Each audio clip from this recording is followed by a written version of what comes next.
big story this morning, this evening, is about the demonstration and the recklessness of the demonstrators. I continue to call it that, the recklessness of the demonstrators. Now, the story, which I'll be showing you on the touchscreen in a minute, is that demonstrators wrote to the police and said to the police that they would like to demonstrate about the worsening living conditions in our country. That's the letter they wrote. That's perfect. You can always write that. Within the context of the 1994 Public Order Act, 1994 is important. When Parliament was constituted in 1994, it was constituted by all NDC persons. A few of them were from the NDC Alliance, the Progressive Alliance they used to call it. So that was a one-sided Parliament, and they passed the Public Order Act. It has been in force since then without any amendment. Every other government has applied it and has used it to protect the public peace.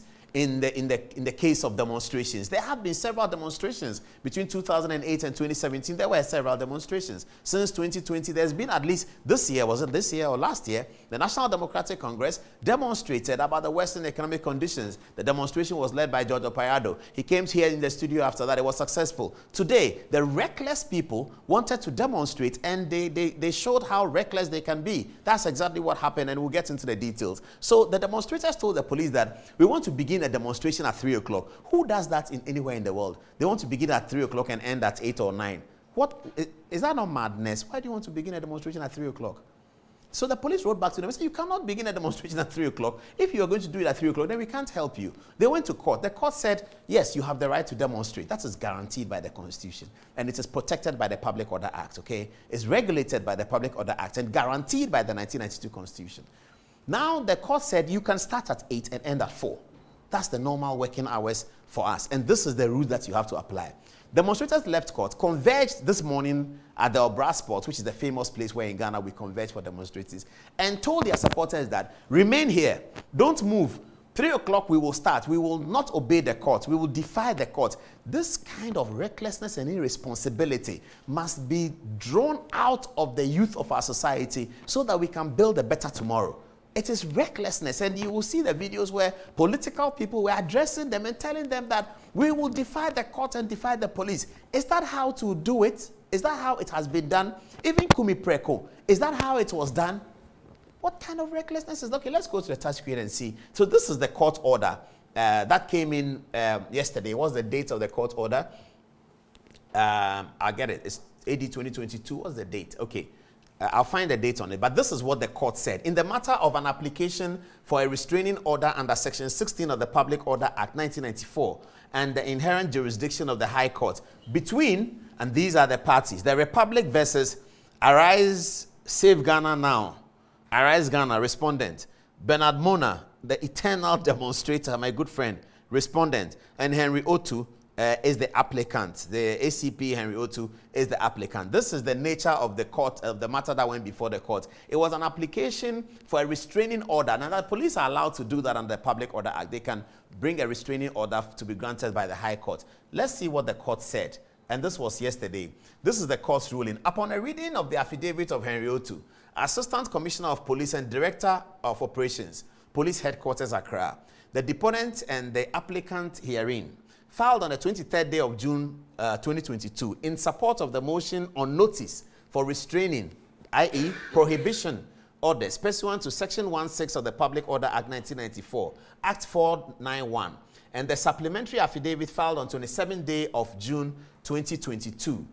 Upon hearing the submissions of DSP Sylvester Asare Esquire, counsel for and on behalf of the applicant herein, Ejudi Tamaklo, counsel for and on behalf of the second respondent herein, it is hereby ordered, and this is the order of the court. So the court had Sylvester Asare, counsel for the applicant, had Tamaklo, who is counsel for the second respondent, and the court ordered as follows.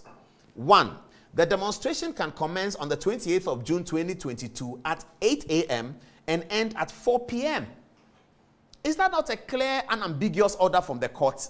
Is this complicated? You want to demonstrate against a government.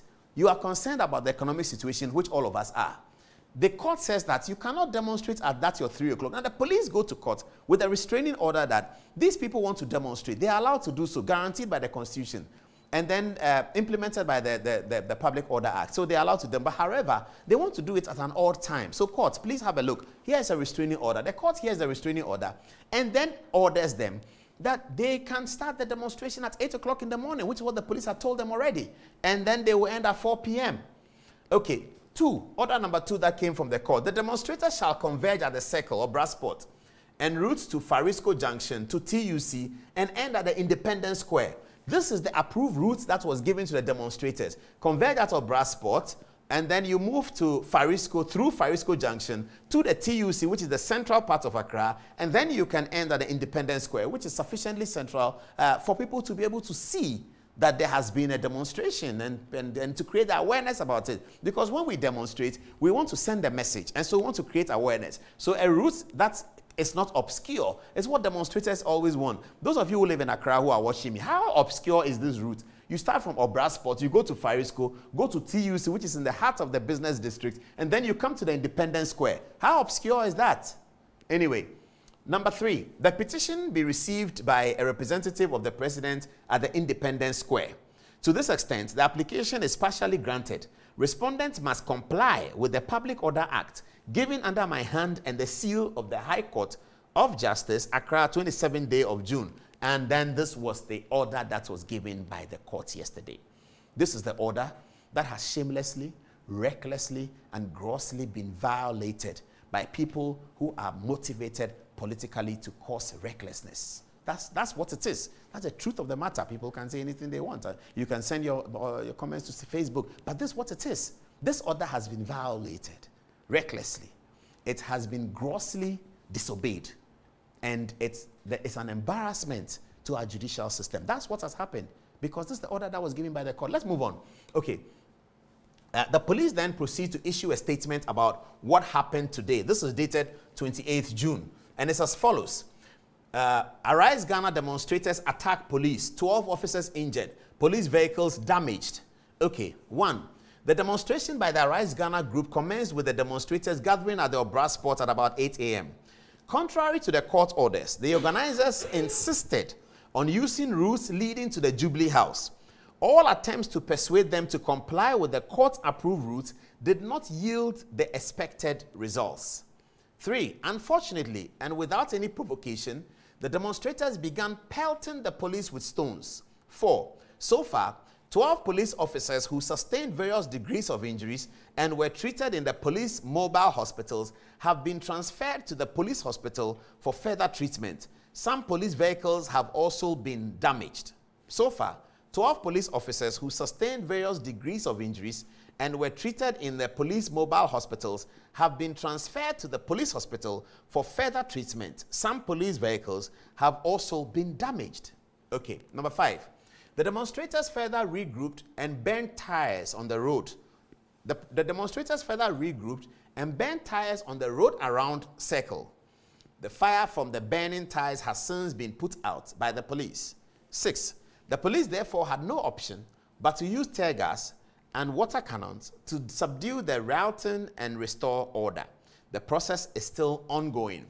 The road has partially been cleared, and we urge all road users to continue to bear with us and use alternative routes where possible as we take steps to fully disperse the rioting demonstrators.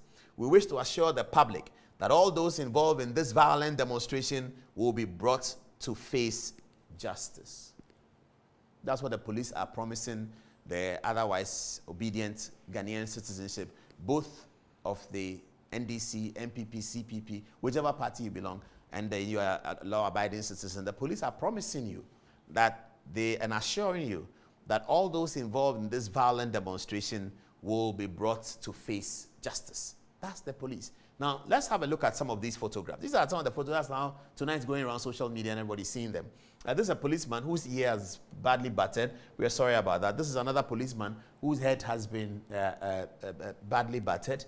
This is another one. And then here is a police vehicle that has been pelted with stones and broken. This is public property. And then you have here another police vehicle that has been badly broken. So that's the story of the demonstration tonight. That's what happened. We will get the details, but we want people to send us text messages and agree with us on what is happening, what they think, how they saw it, if you were there, what happened, and tell us. But our verdict is that this one is absolute and total recklessness. Let me get to the information minister and begins.